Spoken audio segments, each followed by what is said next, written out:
6 कंपनियों के बारे में बात करेंगे, उनका टेक्निकल एनालिसिस करेंगे, बिजनेस को समझेंगे। इन 6 कंपनियों के बारे में आपने मुझसे पूछा था। इसके अलावा भी बहुत कुछ कंपनियां बची हुई हैं जिसको मैं कोशिश करूंगा कल या परसों मैं उसके बारे में बात कर लूं, ठीक है। इसके अलावा ना ये 6 कंपनियां कवर करने के बाद ना हम निफ्टी स्मॉल कैप का और निफ्टी मिड कैप का चार्ट्स देखेंगे। बिकॉज जो फॉल हो रहा है ना, ये एक अपॉर्चुनिटी होगी कि आपको समझ में आएगा कि जब फॉल होता है तो हमें कैसे लेवल मार्किंग करनी है। तो अगर इफ यू आर इंटरेस्टेड आप वो भी देख सकते हो, ठीक है। तो लेट स्टार्ट्स विद द तानला, ठीक है। अभी तानला प्लेटफॉर्म का ना सबसे पहले मैं आपको लेके जाता हूं इसके पीपीटीज में। अभी देखो, मैं बिजनेस आपको ना इसका एकदम लेमैन टर्म में समझाता हूं। देखो, इनका 2 सेगमेंट है, एक है डिजिटल प्लेटफॉर्म और दूसरा है इंटरप्राइज कम्युनिकेशन का।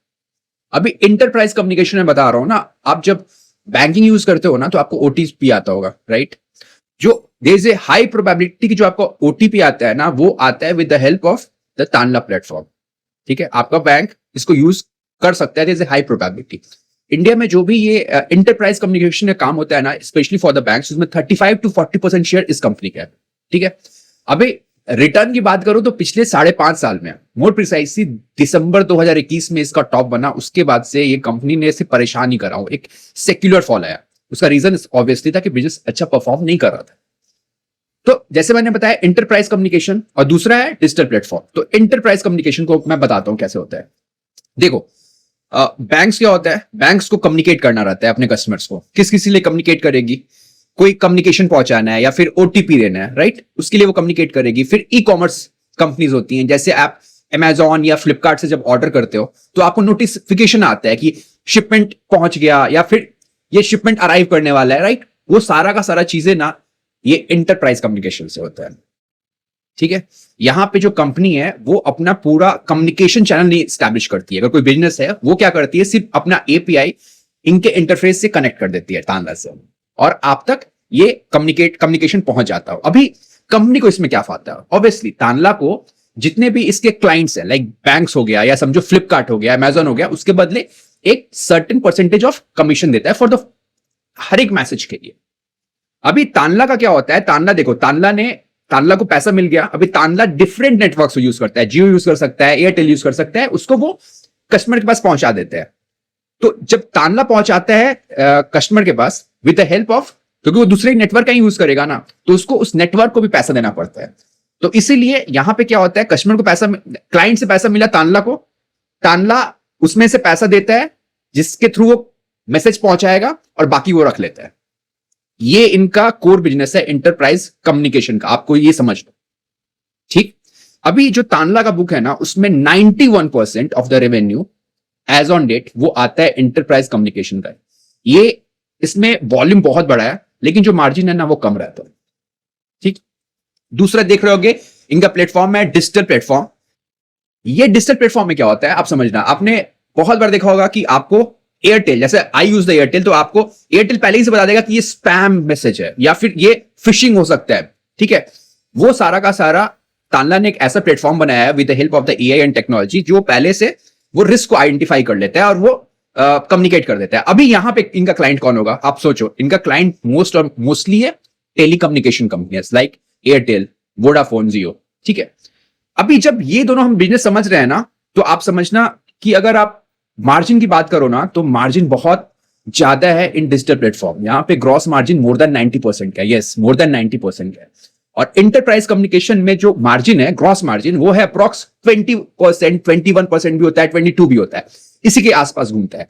और अगर आप दोनों को मिला दो ना, तो ये अप्रॉक्स होता है 25 से 26% का ग्रॉस मार्जिन।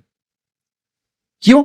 क्योंकि जो मैंने आपको क्या बताया, जो इंटरप्राइज कम्युनिकेशन है, जैसे हमको जो ओटीपी आता है या जो हमको ई कॉमर्स वेबसाइट से जो मैसेज आता है, उसका जो रेवेन्यू है ना, रेवेन्यू में उसका परसेंट 91% है। तो जब वेटेड आईआरआर निकलता है तो ये 25-26% हो जाता है। Hope this is clear. अभी तानला के साथ इशू क्या हुआ ना भाई, कि तानला, अगर आप जाके फाइनेंशियल देखोगे ना, तो पिछले 2-3 सालों में there is no growth in the revenue, no secular growth. और क्या हुआ ना, चूंकि ग्रोथ नहीं आया तो आपको ऑपरेटिंग डिलेवरेजिंग देखने को मिला। मतलब रेवेन्यू जब बढ़ा भी तो आपको दिखेगा डिप था, ठीक है। अभी पिछले 2-3 क्वार्टर से आप देखो ना, तो इसमें ग्रीन शूट्स देखने शुरू हुए तानला के शेयर में। अभी मैं आपको दिखाता हूं, यहां पे देखो आप, इनका जो डिजिटल प्लेटफॉर्म का ये है ना सेगमेंट है, उसमें क्यू ऑन क्यू ग्रोथ हुआ है 0.2%, विच इज वेरी लो। और जो इनका एंटरप्राइज कम्युनिकेशन है ना, उसमें इनका ग्रो हुआ है अप्रॉक्स 4.5%। और अगर जाके आप क्यू वन क्यू को देखो ना, कंपैरिजन करो, तो पिछले 12-13 क्वार्टर में सबसे हाईएस्ट है। और रेवेन्यू में भी the growth is 18.5% year on year in enterprise communication. तो इंटरप्राइज कम्युनिकेशन को आपको समझना है, आपको जब इसको ट्रैक करना है तो आपको इंटरप्राइज कम्युनिकेशन को भी देखना है और डिजिटल प्लेटफॉर्म को भी देखना है। The company aspire to grow the digital platform, ठीक। और इंटरप्राइज कम्युनिकेशन को आपको इसलिए देखना पड़ेगा क्योंकि एज ऑन डेट ये ग्रोथ इंजन है। समझ गया? अभी आपको जैसा मैंने कहा, देखो ये ठीक है, क्रॉस प्रॉफिट, यस मैं वही बता रहा। देखो आप ओवरऑल मार्जिन क्या आएगा, 26.6%, ठीक है, ओवरऑल मार्जिन है। अब आप जाके प्लेटफॉर्म बिजनेस का क्रॉस मार्जिन देखना, मैंने क्या था, मोर देन 90%, यहां पे 98.5% इज द क्रॉस मार्जिन। क्यों है? क्योंकि आपने एक सॉफ्टवेयर बनाया है, ठीक है ना, सॉफ्टवेयर बनाने के बाद उसका एक कॉस्ट आया होगा, उसके बाद उसमें जितना भी आप काम करते हो स्केल नहीं हो रहा है ना, लेवरेज, ऑपरेटिंग लेवरेज ही आ रहा है ना। और इंटरप्राइज बिजनेस में क्या है, enterprise business is a kind of trading business. तुम साला किसी से पैसा ले रहे हो, ठीक है ना, पैसा मेरे को क्लाइंट से आया और फिर मेरे को कोई देना पड़ रहा है, जो बीच का स्प्रेड बच रहा है ना, वो मेरा इनकम है, इसलिए थिन मार्जिन वाला काम है। समझ रहे हैं? अभी आप यही देखो 98.5, और जो बिजनेस का है ना वो 20% है, जिसके कारण जो वेटेड आईआरआर देखो वो बन जाता है 26.6%। इनका ये बात करो Q1 FY27 का, यस। और इबिटा में आप देखो ना, तो इबिटा में भी अगर आप देखो तो लास्ट पिछले 5 क्वार्टर, एंड ये पहली बार हो रहा है, मतलब बहुत क्वार्टर के बाद ऐसा हो रहा है कि जो इबिटा का जो इबिटा मार्जिन है और इबिटा का जो एब्सोल्यूट वैल्यू है, वो जो स्लोप है ना वो अपवर्ड जा रहा है। The same is with the PAT. अभी इंपॉर्टेंट बात करते हैं, कंपनी क्या बोलती है, कंपनी बोलती है ना कि जो इंटरप्राइज सोल्यूशन है ना, उसमें ये इंडिया में मार्केट लीडर है। और कंपनी का कहना है कि इंटरप्राइज सोल्यूशन का धंधा है वो ग्रो करेगा इंडिया में between 6 to 8%, and we aspire कि हम इसको ग्रो करेंगे मोर देन 10%। सो मतलब क्या, कि मतलब धीरे धीरे मार्केट शेयर ये गेन करेगा एज पर द मैनेजमेंट, ठीक है। तो बहुत दिनों के बाद ग्रीन शूट्स दिखाई दे रहे हैं। एक्चुअली बिजनेस में तो ग्रीन शूट्स अगर आप देखो ना तो पिछले क्वार्टर से ही दिखाई देने लगे थे। अभी हम फटाफट ना जाते हैं इसके चार्ट पे। चार्ट पे कहानी तो और इंटरेस्टिंग है। देखो मैंने आपसे क्या कहा था, ये वाला देख रहे हो, और ये स्टॉक बहुत पॉपुलर हुआ था जब ये चला था, तो आप विश्वास नहीं करेंगे, ये 54 रुपीज से गया 2000 रुपए पे। तो if I calculate the absolute return, it was 3140%। मतलब लोग बोलते हैं ना 1,30,000 हो गया, ये 1,30,00,000 हो गया, वो वाला बना है यहां पे, ठीक है। उसके बाद क्या हुआ है, उसके बाद आया फॉल। और देखो यहां से चूंकि नहीं बिजनेस ने परफॉर्म नहीं करा, तो उसके बाद से अपने ऑल टाइम हाई से, मतलब दिसंबर 2021 के हाई से ये गिरा है 82%। मतलब उस हाई पे अगर किसी ने 1,00,000 रुपए लगाए होंगे तो उसका 82% कम हो गया, मतलब 18,000 बचा होगा अभी।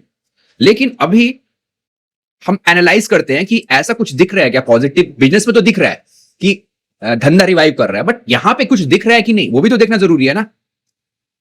देखो बहुत सारे लोग बोल रहे हैं कि यहां पे एक ट्रैप हुआ है, it is not a trap.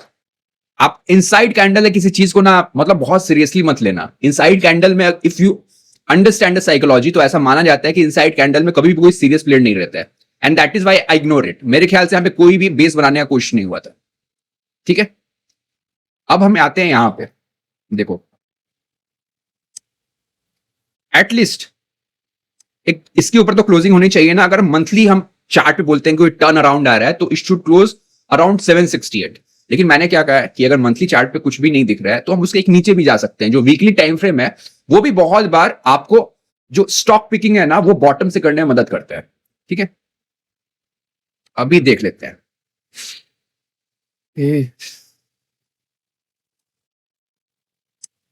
ठीक है।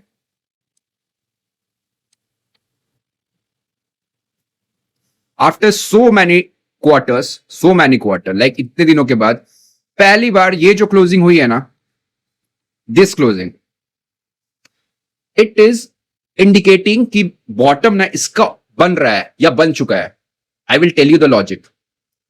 आप इस पूरे चार्ट पे जाओ, ठीक है, ये जो पूरा चार्ट दिख रहा है, ये पूरा का पूरा पोर्शन, आपको कहीं भी ना, जो मैं कहता हूं ना, हायर हाई और हायर लो नहीं दिखेगा, नहीं दिखेगा आपको। बिल्कुल नहीं है।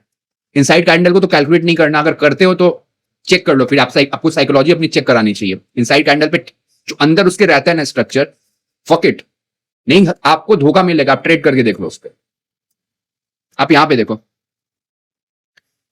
यहां पे दिस स्ट्रक्चर ना, पहली बार इस स्ट्रक्चर को देख के लग रहा है कि यहां पे जो भी शॉर्टर रहा होगा ना, उसने अपना शॉर्ट्स काट लिया है या फिर एक कोई पोजीशन बना रहा है, यहां पे ग्रेजुअली कोई पोजीशन बना रहा है। ठीक है, this is the first sign. अभी हम क्या कर सकते हैं, हम फटाफट चलते हैं डेली चेक कैंडल पे। यस,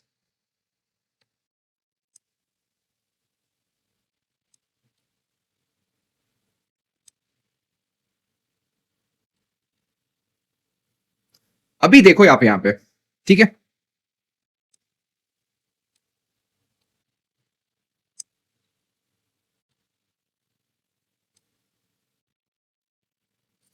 फर्स्ट एक्यूमुलेशन जो हुआ है ना यहां पे हुआ है, सो ये क्या करेगा, it will act as a support as of now.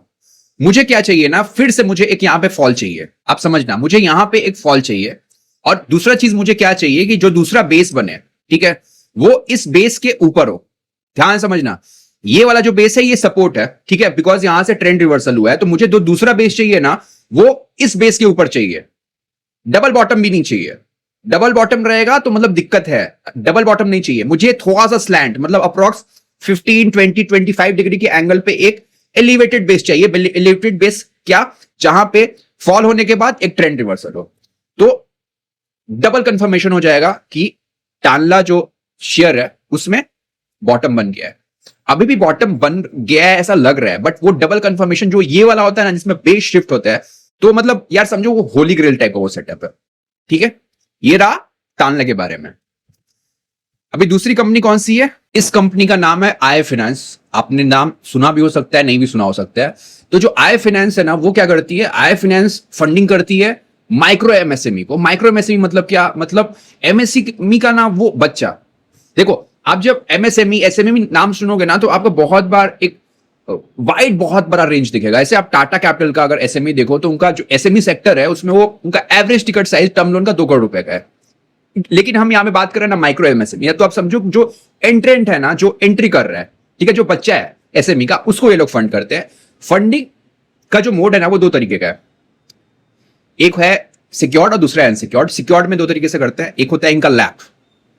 Lap में ये एसओआरपी और एसओसीपी। एसओआरपी मतलब क्या, self occupied residential properties and self occupied commercial properties, उस पे ये फंडिंग करता है। ठीक है, अप्रॉक्स एलटीवी 45 to 50% का देता है, और जो उसमें टिकट साइज रहता है ना, वो 4 से 5 लाख रुपए का रहता है। जो दूसरा सिक्योर्ड लोन है वो रहता है हाइपोथिकेशन। अभी हाइपोथिकेशन का अर्थ क्या होता है ना, हाइपोथिकेशन, मॉर्गेज, प्लेज, ये सब ना गिरवी रखने को कहते हैं। अगर आप शेयर्स की बात कर रहे हो, म्यूचुअल फंड्स की बात कर रहे हो, उसको आप रख के लोन ले रहे हो, तो उसको कहते हैं प्लेजिंग। हाइपोथिकेशन होता है आपको मशीन के लिए। फिर अगर आप जब कार लेते हो ना, तो अपने आरसी बुक पे देखना, उस पे लिखा था एचपी, वो हाइपोथिकेशन रहता है। और जब आप घर लेते हो ना, लाइक घर लेते हो, तो उसको कहते हैं हम मॉर्गेज करना। ठीक है, ये अंडरस्टैंडिंग होनी चाहिए। तो मैं बोल रहा था कि एक तो इन्होंने मशीनरी के दिया, और एक है इनका अनसिक्योर्ड लोन। जो अनसिक्योर्ड लोन लेकिन देखते हैं ना, तो इसमें एक मैंडेटरी रूल है कि the person who is taking availing the loan has to have either a own office or own residence. वो मैंडेटरी है, वो उन्होंने अपना रिस्क मैनेजमेंट करके रखा है, जो मैनेजमेंट ने बताया। ठीक है, अभी इस क्वार्टर में, मतलब अभी तक इनका जो असेट अंडर मैनेजमेंट है वो है 7300 करोड़ का, और इसमें 25% है लैब, और बाकी है आपको हाइपोथिकेशन और अनसिक्योर्ड लोन का जो पोर्टफोलियो। ठीक है, ये रहा। अभी क्या है ना, जब जो आई फाइनेंस है ना, आई फाइनेंस का अगर आप मेजर देखो, तो इनका मेजर जो प्रेजेंस है more than 50 to 60% in Bihar, Uttar Pradesh, Maharashtra, in locations में। अभी कंपनी अच्छा कर रही थी, बट अगर इस क्वार्टर का, पिछले क्वार्टर का रिजल्ट देखो, मतलब Q1 FY27 का, तो Q1 FY27 में ना आपको थोड़ा थोड़ा रेड फ्लैग्स दिखेगा। बट अगर आप हिस्टोरिकल जाके चेक करो ना कंपनी के लिए, कि कंपनी का कैसा रहा है Q1 FY27 का, तो कंपनी इससे भी, मतलब एक सीजनल है इनके लिए, जो आपको डिप दिखेगा, डिसबर्समेंट में डिप दिखेगा, फिर आपको जो पीपीओपी होता है, प्री प्रोविजनिंग ऑपरेटिंग प्रॉफिट, उसमें भी डिप दिखेगा। तो उसको लेके घबराना नहीं है आपको। इवन जो इनका पार एक्स है, उसमें भी थोड़ा सा डिटोरेशन दिखेगा। तो कंपनी ने बताया कि वो हमारा सिक्लिकल है। कंपनी अभी कुछ दिन पहले ही लिस्ट हुए, तो आपको सारा का सारा कॉन कॉल या जो मैनेजमेंट कमेंट्री होती है दिखेगा नहीं, बट अगर आप इनका ये चेकलिस्ट देखो ना तो कंपनी ने ना हर एक जगह लिखा हुआ है कि इस बार जो डिटोरेशन हुआ है, अगर आप उसको FY26 में सेम क्वार्टर या FY25 में सेम क्वार्टर में कंपैरिजन करो तो उस समय ज्यादा डिटोरेशन था। मतलब कॉन्टेक्चुअली Q1 में हम अच्छा कर रहे हैं एज कंपेयर टू प्रीवियस का Q1, ठीक है। सिमिलरली आप देखो पैट में भी डिग्रो हुआ है। इन्होंने बताया कि हमारा सीजनैलिटी है। अभी क्या हुआ ना, इन्होंने क्या करा है, बाय स्ट्रेटजी अपना जो पोर्टफोलियो है वो स्क्यूड करते जा रहे हैं टू द सिक्योर्ड। अभी इसके कारण क्या हुआ, इसके कारण इनका स्प्रेड जो कम हुआ, लेकिन आपको इनका निम ना सिक्वेंशियली बढ़ा हुआ दिखेगा। ऐसा कारण क्या है, ऐसा कारण क्या है, ये कंपनी एक तो बहुत अच्छे लोग बैक करते हैं, प्लस कंपनी अच्छा कर रही है, तो आपका कॉस्ट ऑफ बोरोइंग भी जो होता है ना, आपकी रेटिंग अच्छी होगी तो आपका कॉस्ट ऑफ बोरोइंग भी इंप्रूव करता है, जिससे कारण आपको दिखेगा इनका नीम सिक्वेंशियली इंप्रूव करा हुआ है। Now the company has the aspiration कि उनको अपना ये कहते हैं, मतलब निम्स भी देख लो आप 15.9%, company have the aspiration to grow the loan book by 25 to 30%। आप इनका निम भी देखो 15.9% का है, तो अप्रॉक्स इनका अगर आप वेटेड आईआर निकालो ना, जो ये कस्टमर को देते हैं जिसको हम कहते हैं यील्ड, वो तो 25 से 26% का मिलता होगा अगर आप दोनों को मिला तो मतलब सिक्योर्ड और अनसिक्योर्ड लोन बुक का अगर वेटेड आईआर निकालो तो 25 से 26% का ये लोन देते हैं अपने कस्टमर्स को, ठीक है।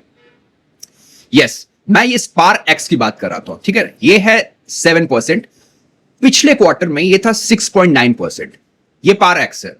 लेकिन अगर आप जाके पार 60 देखो ना, पार 60 या पार 30, मैं एक बार दिखा देता हूं आपको।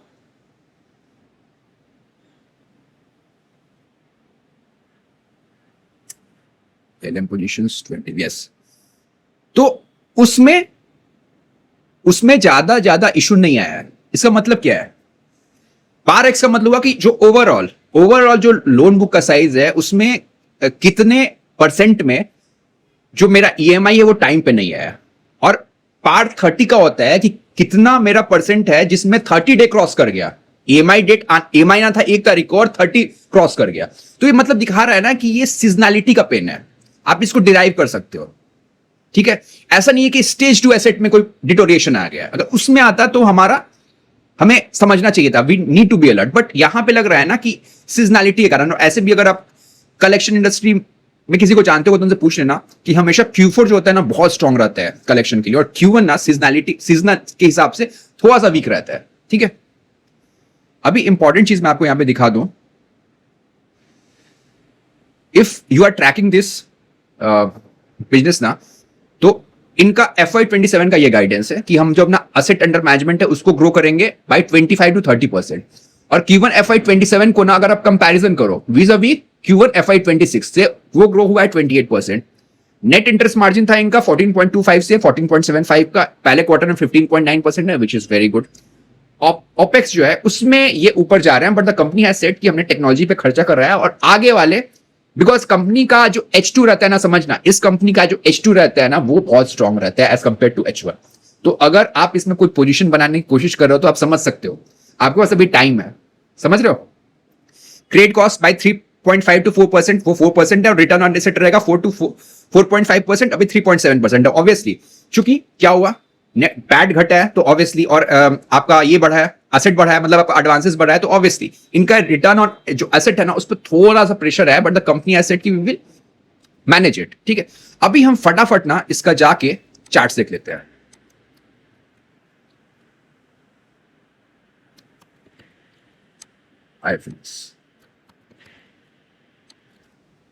यस, देखो यार मैंने क्या कहा था, कंपनी ना बहुत पुरानी नहीं है, कंपनी लिस्ट तो अभी हुई है, इसी साल लिस्ट हुई है।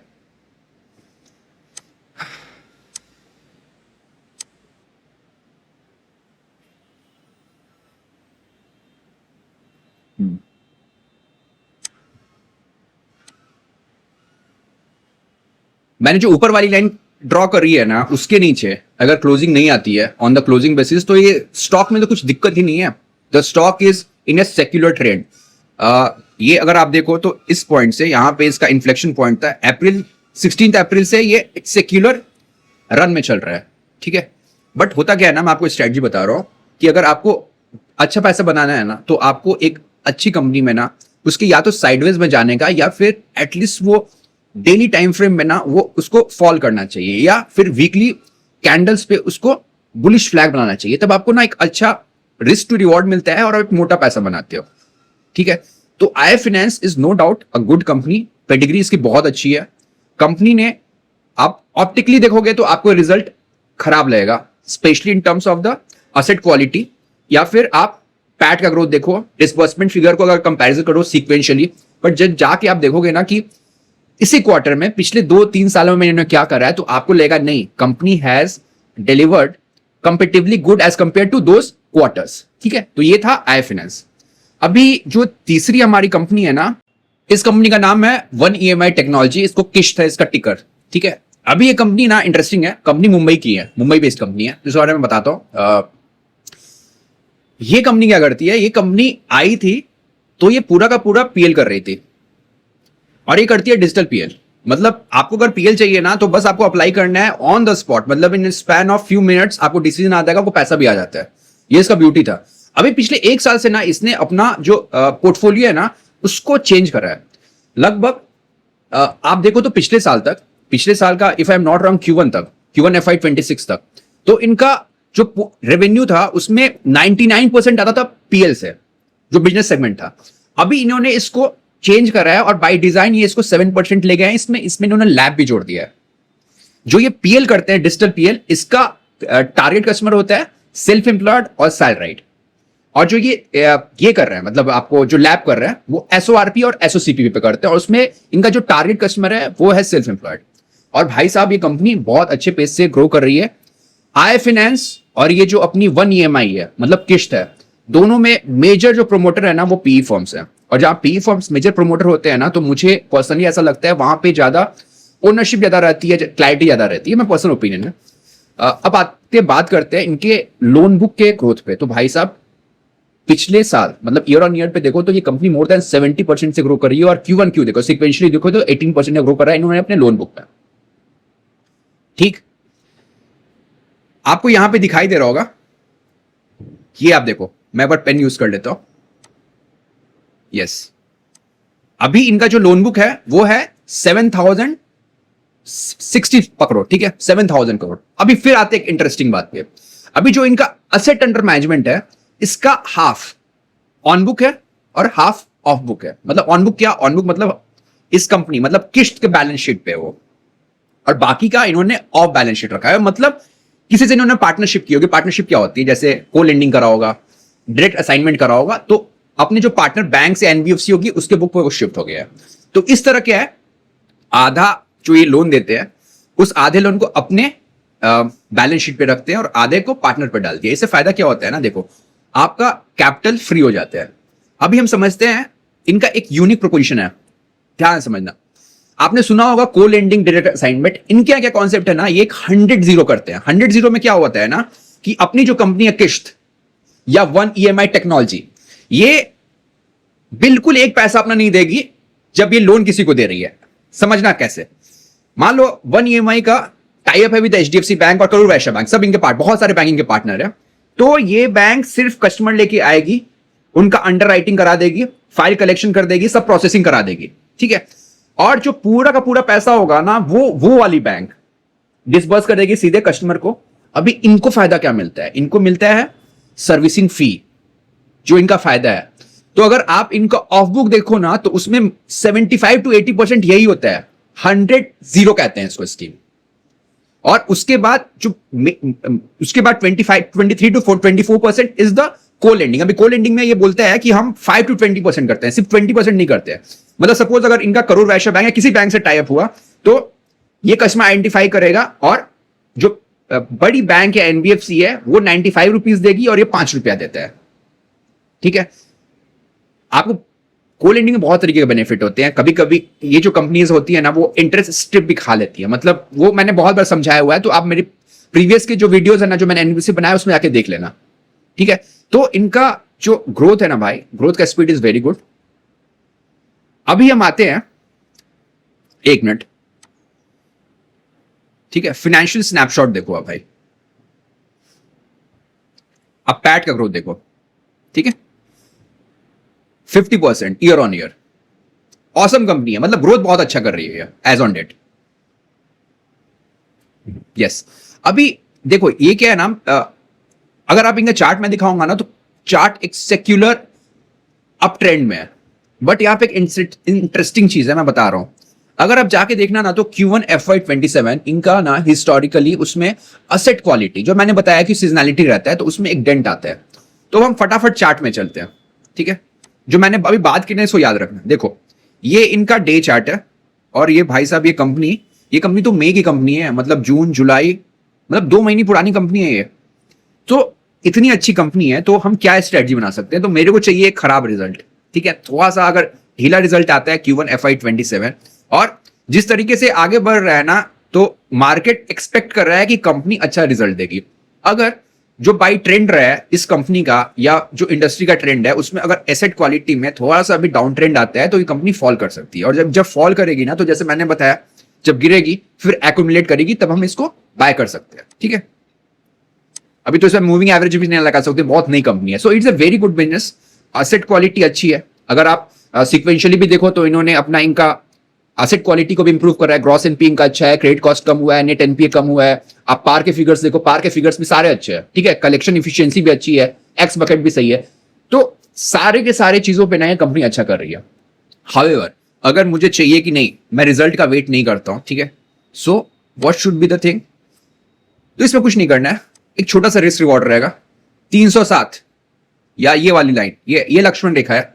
अगर इसके नीचे कोई क्लोजिंग आ जाती है तो मैं इस स्विंग ट्रेड से निकल जाऊंगा। अगर मुझे कोई स्विंग ट्रेड करना पड़ेगा, बाय द वे मैं कभी कोई स्विंग ट्रेड करता नहीं हूं, फ्यूचर में कभी कभी कर लेते हैं, ऐसे कैश में मैं स्विंग ट्रेड नहीं करता हूं, हर एक ट्रेड पोजिशनल रहता है। तो ये स्विंग ट्रेड क्या है, बहुत अच्छी कंपनी है but I will wait, patience रखेंगे इस कंपनी के लिए, ठीक है।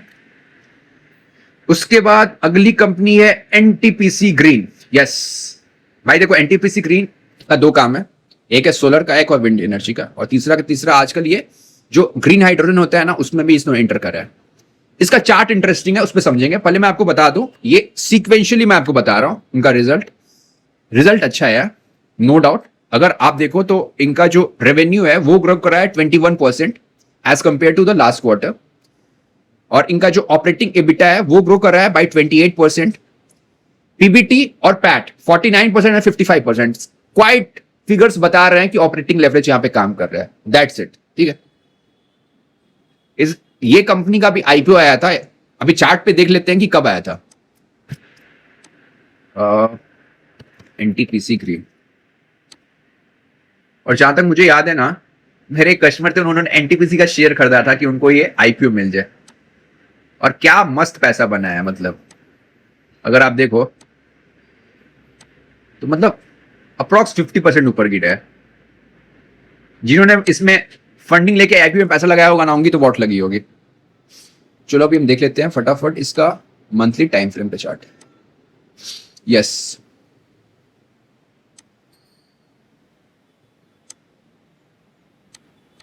ठीक है, ये देखा हमने। देखो यहां तक ना,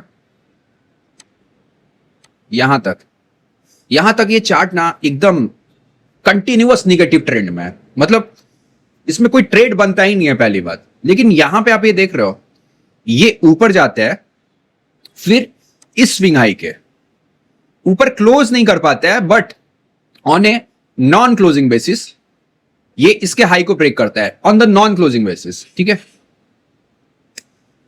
और अभी हमारा ये कैंडल चल रहा है, ये वाला, ठीक है। अब हम क्या करेंगे, अब हम चलेंगे वीकली टाइम फ्रेम पे। यस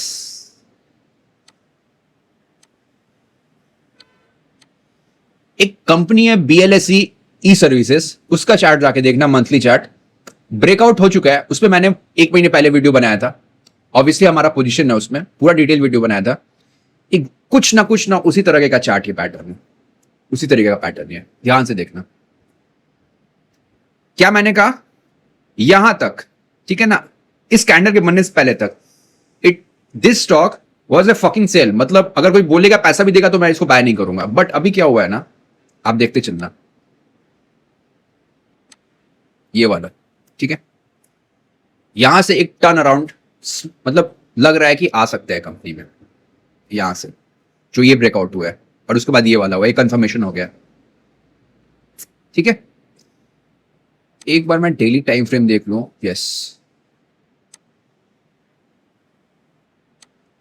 अभी यहां पे बहुत ध्यान से देखना पड़ेगा आपको। ये पॉइंट देखो, और if it get closes above this, ठीक है, कौन सा लाइन है ये, 97 पॉइंट, जो भी पकड़ लो, 97.98, 98 मोर प्रिसाइसली पकड़ लो, ठीक है ना। अगर इसके ऊपर क्लोजिंग आ गई ना, या ये वाला जो कैंडल देख रहे हो ना, आज का जो कैंडल है, इसके ऊपर अगर एक क्लोजिंग आ गई, तब तो भाई यहां भी डबल बेस बन गया डेली चार्ट पे। कैसे, ध्यान से देखो,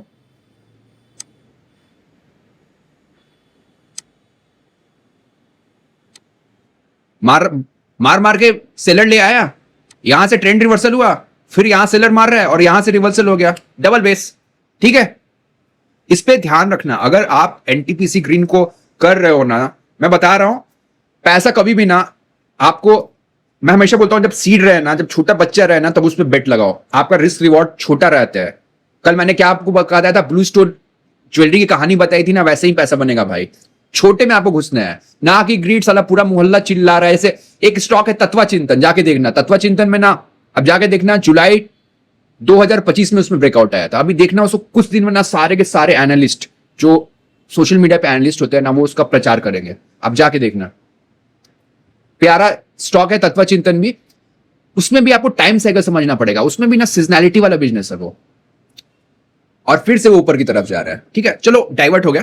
तो आपको एनटीपीसी ग्रीन को रखना है ध्यान में, अगर आप इसे कस्टमर है तो, कोई एडवाइस नहीं है भाई, ठीक है। ये हो गया एनटीपीसी ग्रीन, बहुत अच्छा कर रहा है, फिनोमिनल रिजल्ट है, नो ब्रेनर, सीक्वेंशियली कंपनी इतना अच्छा कर रही है, बीइंग ए सोलर कंपनी, ठीक है। ऑपरेटिंग लेवरेज है वो सब में, सोलर में, विंड में, और इनका जो मेजर प्लांट है ना, आपको वो दिखेगा गुजरात में दिखेगा, राजस्थान में दिखेगा, यूपी में दिखेगा, अयोध्या में, if I am not wrong, NTPC green का, ठीक है, और तमिलनाडु में, ठीक है। ये रहा एनटीपीसी ग्रीन। अभी इसके बाद कौन सा है, इसके बाद स्टॉक है अपना, यस, बंधन बैंक। देखो यार, बंधन बैंक, मैं बता रहा हूं, बंधन बैंक में हो गया एक्सीडेंट बहुत लोगों के साथ। बंधन बैंक में अगर आप देखो ना, तो एक टेप में भी रिवर्सल आया था, बट बंधन बैंक में क्या हुआ है ना, मोटा मोटा, अगर आप उसे कस्टमर हो गए तो आई अंडरस्टैंड योर पेन। बंधन बैंक में क्या हुआ ना, कि बंधन बैंक के साथ हमेशा इशू क्या रहा है, क्रेडिट कॉस्ट बढ़ने का, ठीक है। क्रेडिट कॉस्ट बढ़ने का क्यों, क्योंकि इनका जो ईबीवी बुक है, जो मतलब एमएफआई वाला बुक है, वहां पे हिस्टोरिकली मतलब कुछ पिछले कुछ साल से पेन चला आ रहा है, ठीक है। यहां पे दो चीजें हुई, पहला ट्रिगर क्या हुआ ना, रिजल्ट पहले जब आया तो अच्छा लगा, उसके बाद क्या हुआ था, उसमें मैनेजमेंट आता है, मैनेजमेंट आके बोलता है कि हम ना आरओए का जो प्रोजेक्शन है उसको हम कम कर रहे हैं। Previously the projection was between 1.6 to 1.8, अभी उन्होंने बोला 1.2 टू 1.4 ऐसा बोला हुआ है, ठीक है ना, उसको कम किया।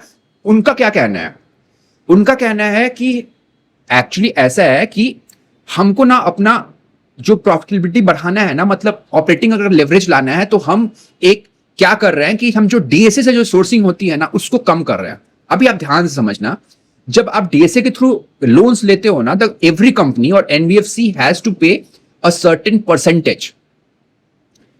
अभी अगर आपका बैंक या एनबीएफसी बहुत ब्रांड नहीं है, अगर कुछ ऐसा यूनिक यूएसपी नहीं है, तो आपको देना ही पड़ेगा। बिकॉज एज एन एग्जांपल, बंधन बैंक ऐसा, या कोई भी बैंक नॉर्मल, मैं एचडीएफसी आईसीआईसी की बात नहीं करूंगा, एचडीएफसी आईसीआई का ना, if you see the ROI ना, तो वो यूएसपी है, उनको डीएसए आए नहीं आए कोई घंटा फर्क नहीं पड़ता है, बट बहुत सारे लोग उसी के कारण सर्वाइव करते हैं, और उसके रिटर्न में इनको एक कमीशन देना पड़ता है।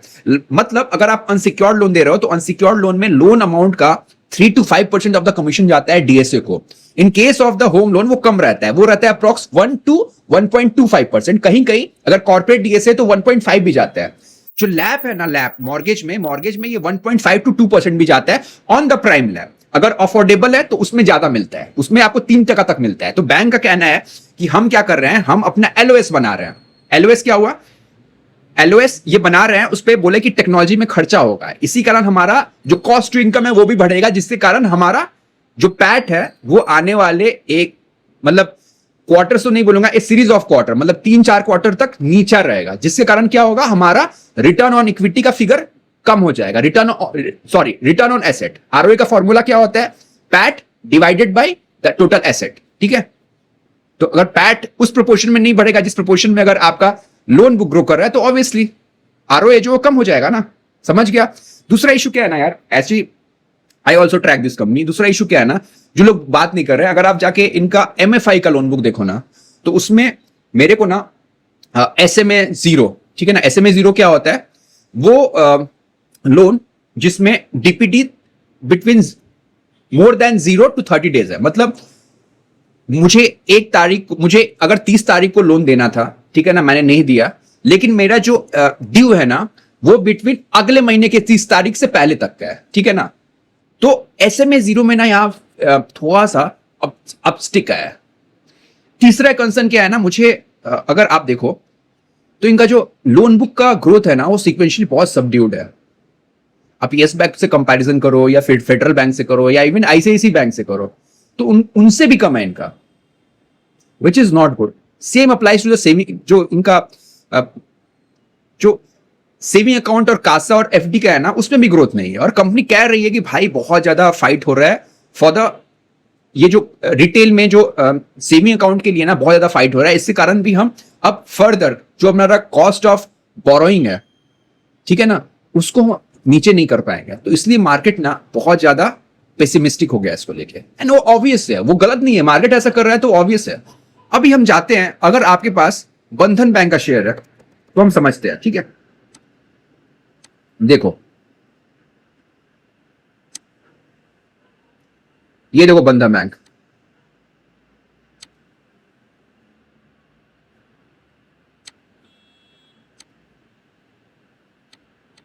ठीक है।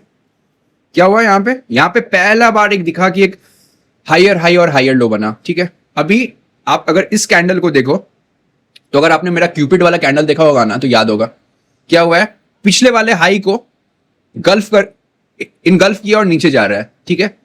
बट एक कैवियट है कि ये जो मंथली कैंडल है अभी क्लोज नहीं हुआ है, ठीक है। तो इसको गॉस्पेल ट्रूथ समझ के मत समझ लेना कि ऐसा कैंडल बन चुका है।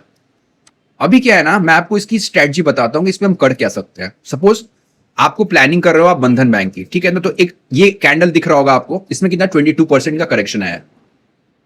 लेट इट, इसको आप इधर कहीं पे आने दो, ठीक है। ये क्या है, ये है हमारा लक्ष्मण रेखा, ये वाला लाइन 1,333,999, मतलब 134 रुपया आपका लक्ष्मण रेखा रहेगा। आप प्राइस को इधर आने दो, ध्यान समझना, प्राइस को इधर आने दो, डे चार्ट खोल लो, या आप डे चार्ट में 5200 का मूविंग एवरेज लगा लो। अगर 5200 के मूविंग एवरेज में ना कोई गोल्डन क्रॉसओवर बढ़ गया तो फिर से इसमें एंट्री करी जा सकती है। आपको जो रिस्क रहेगा ना वो कितना है, 134 रुपीज का छोटा रिस्क मिलेगा। और अगर आने वाले 2 से 3 क्वार्टर में कंपनी अच्छा करती है तो आप सोच लो यहां से इफ आई जस्ट, तो 65-70% तक का ना अपसाइड दिख सकता है। बट इसके लिए बहुत सारा इफ एंड बट्स है, जो मैंने बोला कि यहाँ पे प्राइस फॉल करना चाहिए। अगर आप प्राइस एक्शन कर रहे हो तो देख लो वहां पे बेस बने, फिर वो अपने एक्स बेस को काटे, फिर x+1 बेस को काटे, फिर आप एंटर करो। अगर मूविंग एवरेज कर रहे हो तो 5200 यूज करना ऑन द डेली चार्ट, ठीक है। ये है बंधन बैंक के लिए। नो डाउट कमेंट्री खराब थी और मुझे पर्सनली इनका लोन बुक का ग्रोथ उतना कुछ इंप्रेसिव लगा और ना इनका जो अकाउंट्स है ना उसका ग्रोथ अच्छा लगा। मुझे बंधन बैंक की एक बात बहुत अच्छी लगती है, भाई कैसा भी रिजल्ट हो साला मैनेजमेंट आके ना ओन कर लेते हैं, मतलब कुछ भी छूट झपाट नहीं बोलेगा। मैंने एक बार बताया था आईसीआईसीआई एमसी का ही बताया था, एचडीएफसी एमसी का भी, मतलब ये लोग कितने भी फक ऑफ रिजल्ट है यार। मतलब जो होता है ना, मतलब जो चीज है ना उसको ए को ए ही बोलेंगे ये लोग। आपको देखना चाहिए, अगर आप बंधन बैंक का प्रेजेंटेशन नहीं देखे होगा ना तो आपको इनका कॉन कॉल सब देखना चाहिए, तो आपको आइडिया मिलेगा, आपको जजमेंट मिलेगा कि कौन सा मैनेजमेंट कैसा है, ठीक है। अभी हम सबसे लास्ट में चलते हैं, सर्वोटेक। मतलब ये कंपनी से तो मुझे पता नहीं क्या है यार, मुझे देख के ये कंपनी अजीब लगने लगता है सर्वोटेक के बारे में, which is bad, I am biased, I understand, but हम देख लेते हैं सर्वोटेक का। देखो आप, मैं Q1Q करूंगा बिकॉज आप अगर Q1 को इनके प्रीवियस Q1 को अगर आप इनके प्रीवियस Q4 से, मतलब आप Q1 FY26 को Q4 FY25 से कंपैरिजन करते और सिमिलरली अगर पिछले Q1s को, मतलब 2-3 साल के Q1s को कंपैरिजन करते उनके प्रीवियस Q4 से, तो आपको लिखता है इस बार कंपनी ने अच्छा रिजल्ट नहीं दिया है, ठीक है। अभी आप देखो रेवेन्यू फ्रॉम ऑपरेशन में डिप है, ठीक है। ग्रॉस मार्जिन डाउन है, इबिटा मार्जिन अप है, ठीक है। और जो पैट है, पैट देख लो, पैट भी नीचे घुसा हुआ है और पैट मार्जिन भी अच्छी नहीं है। अभी ये कंपनी क्या करती है, सर्वोटेक बनाती है, ईपीसी का काम करती है सोलर्स के लिए, ठीक है। पूरा का पूरा आपसे ले लेंगे, मतलब सपोज आपकी एक कंपनी है, आपको सोलर प्लांट लगाना है, तो ये सारा का सारा डिजाइन करेगी, मैन्युफैक्चर करेगी, उसको इंस्टॉल करेगी, सारा कुछ करके देगी, ठीक है ना। इसके अलावा ये सोलर का इन्वर्टर्स बनाती है, ठीक है, फिर स्टोरेज बनाती है, फिर इनका जो ट्रेडिशनल है पावर वाला वो भी काम है इनका। और जो ईवी है ना, ईवी में एज पर जो इनका लेटेस्ट फाइनेंशियल है, जो रेवेन्यू है that is not more than 3%, more precisely वो 2.5% है। तो आप इसको ना एक प्योर प्ले अभी भी मान के चलो इसी का सोलर का। अभी ईवी में ना जो नियरेस्ट लिस्टेड स्पेस में है ना एक्सीकॉम के ये है, लेकिन आप इसको पूरा का पूरा कॉम्पिटिटर नहीं बोल सकते हो कि बिकॉज उनमें बहुत डिफरेंस है, ठीक है। तो रिजल्ट तो मुझे पसंद नहीं है, ठीक है। कंपनी में मुझे मैनेजमेंट इसका पसंद नहीं आता है, मैं बहुत ईमानदारी से आपसे बोलूंगा। Servotech, yes.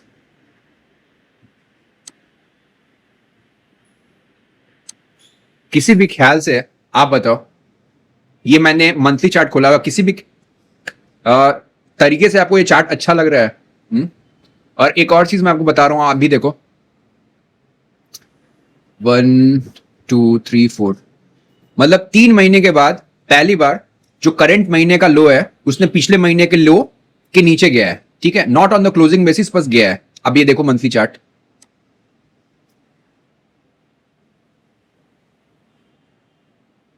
Just hold on, देखो गैप है, टकराया है, नीचे जा रहा है। चलो अगर आप बोलोगे कि नहीं भाई तेरे को यही है एक शेयर, इसी में तेरे को ट्रेड करना है ना, so what I would do ना, अगर ऊपर की तरफ मुझे ट्रेड करना पड़ेगा तो I will wait for it to close at least on a day closing basis above 116.13, ठीक है। और नीचे तो वो लक्ष्मण रेखा है 82.89 की, उसके नीचे जाएगा तो फिर ये मंथली पे भी सारा का सारा लो तोड़ेगा, ठीक है। और फाइनेंशियल तो आपने देख ही लिया, फाइनेंशियल अच्छा नहीं है इस बार का, और ना मुझे पर्सनली प्रोमोटर इसका अच्छा लगता है। सॉरी अगर आपके पास ये कंपनी है, बट मैं थोड़ा सा ईमानदारी से बात कर लेता हूं, ठीक है। ये हो गई 6 कंपनी। अब हम क्या करेंगे, हम फटाफट चलेंगे, समझते हैं कि टेक्निकली क्या हो रहा है, ठीक है। निफ्टी का चार्ट देख लेते हैं।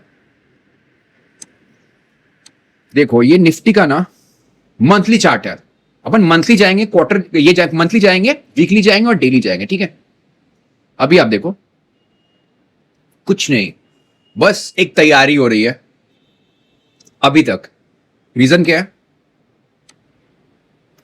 सारे के सारे बेबी कैंडल्स है। कब से बेबी कैंडल्स बन रहा है, मई जून, अभी का भी कैंडल बेबी कैंडल है, ठीक है। ये हो गया।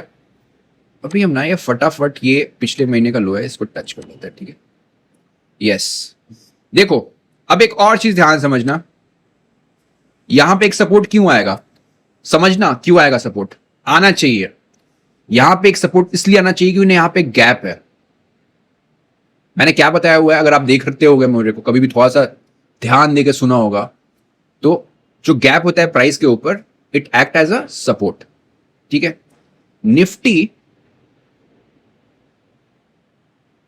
निफ्टी क्या है ना कि अगर आप वीकली चार्ट पे देखो ना, तो 23077 अभी कहां पे है, 23843, मतलब अप्रोक्स 700-800 पॉइंट भी अगर नीचे गिरता है ना, तो वीकली चार्ट पे ना अभी तक कुछ ऐसा खराबी नहीं हुआ है। बट मैं ये बोलूंगा ना, इसके नीचे नहीं जाना चाहिए। इसके नीचे अगर जाता है 23046, ये वाला जो लाइन देख रहा हूं, जिसको मैं लक्ष्मण रेखा बोल रहा हूं, इसको नीचे जाने पर क्या होगा ना, एक तो आप वीकली का जो आपका स्विंग लो बन रहा था उसको आप टच मारोगे, फिर ये जून का लो है, ठीक है, जून का लो है, उसके नीचे भी फिर बहुत सारे ना एल्गोस ट्रिगर हो जाते हैं, तो ऐसा होना नहीं चाहिए, ठीक है। अभी हम जाते हैं डेली चार्ट पे। समझना, आप जब चार्ट्स देखते हो ना, तो आप कैंडल को देखा करो भाई, कैंडल से आपको साइकोलॉजी साला पता चलेगी। हम सिर्फ पैटर्न से घंटा नहीं बनेगा, आपको साइकोलॉजी समझना है ना, टेक्निकल एनालिसिस थोड़ी पैटर्न पता लगाने का है। देख लो भाई, ये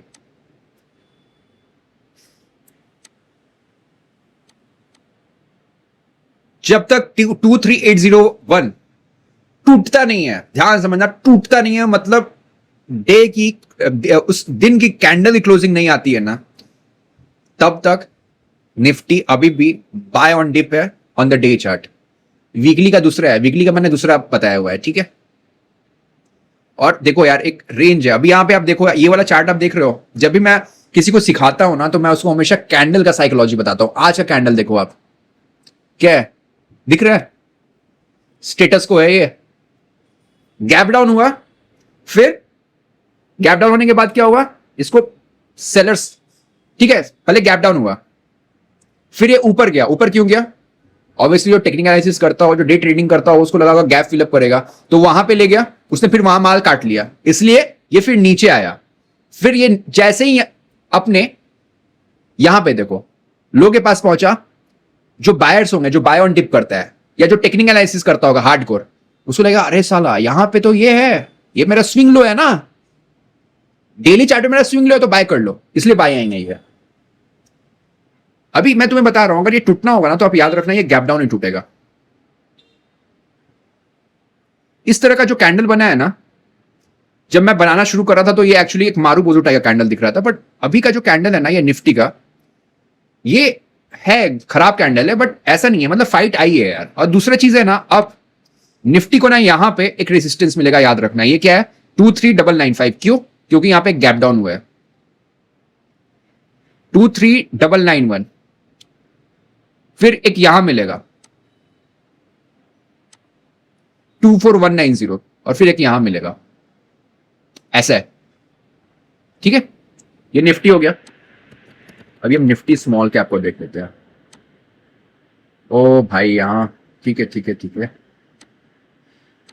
सबसे पहले देखो क्या होता है ना यार, मेरे को ना ये वाला जो चार्ट पैटर्न होता है ना, ये बुलिश है, बस साला मेरे को ना ऐसा चार्ट पैटर्न ना बहुत ज्यादा ये लगता है, कंजेशन वाला लगता है। आप ग्रेसिंग का चार्ट देखना, ब्रेकआउट से पहले ऐसा ही, मतलब इतना जिगजैग बन जाएगा ना कि साला तुम्हारा मतलब कोई लगा लो तुम। अभी यहां पे क्या है ना, देखो आप एक मिनट होल्ड करो, मैं ना लेवल्स मार्क कर लेता हूं। यहां पे नो डाउट बुलिश है। अभी यहां पे क्या हुआ ना, आप देखना, यहां पे मैंने एक लाइन ड्रॉ करी। क्यों लाइन ड्रॉ करी? यहां पे गैप है, ठीक है। पहले अच्छे बात की बात करता हूं। अच्छा बात यह है ना कि निफ्टी स्मॉल कैप 17,427 तक, अभी कहां पे? 18,911, मतलब मोटा मोटा 1500 पॉइंट तक वो बाय ऑन डिप है ऑन वीकली चार्ट्स। खराब बात क्या है? खराब बात क्या है कि आज थर्सडे है, ठीक है, और कल लास्ट दिन है।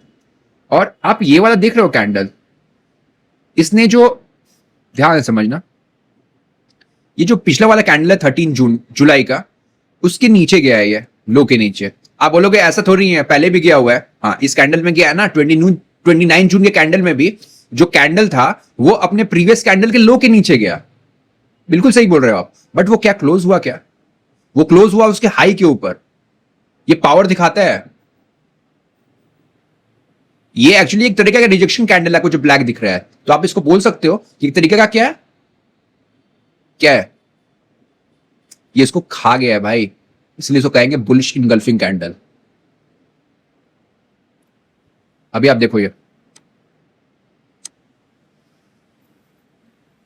ठीक है नहीं, बस यही है। तो कल क्या ऐसा हो सकता है कि ये इसके हाई के ऊपर क्लोज कर दे? अगर इसके हाई के ऊपर क्लोज कर दिया तो ये जो मेरा पूरा जो ध्यान दे रहा हूं ना मैं कि अभी खतरनाक रहेगा, पूरा का पूरा खत्म हो जाएगा, ठीक है। और मैं फिर से रिट्रेट कर देता हूं, वीकली चार्ट पे अभी स्ट्रॉन्ग कैंडल है कोई, ठीक है। बस मैं अपना ऑब्जर्वेशन आपसे बता रहा हूं। अब हम चलते हैं डेली टाइम फ्रेम पे। यस, डेली टाइम फ्रेम पे अगर आप देखो ना, तो डेली टाइम फ्रेम पे जब तक ये लेवल नहीं गिरता है 18706 के नीचे क्लोजिंग नहीं आती है, तब तक कोई इशू नहीं है। अभी मुझे दिक्कत क्या है ना, बस इन दोनों, ये दोनों कैंडल को देख के, ठीक है, मैं फिर रिपीट कर रहा हूं, डेली टाइम फ्रेम पे भी ना कैंडल्स अच्छे हैं, लेकिन ये कैंडल्स क्या है ना, ये मोस्ट लाइक मारू बोजू कैंडल है। मारू बोजू कैंडल मतलब क्या?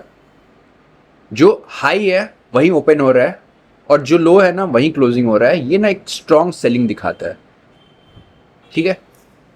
तो बस जब तक लेकिन इसके नीचे क्लोजिंग नहीं आती है ना, कुछ घबराने की बात नहीं है स्मॉल कैप के लिए। मैंने आपको निफ्टी स्मॉल कैप का बताया और निफ्टी के बारे में बताया, ठीक है। आपको अगर कोई भी अलग कोई भी क्वेश्चन रहेगा ना रिलेटेड विद एनी शेयर्स, आप कमेंट करो, मैं उसको कवर करूंगा। Bye, take care.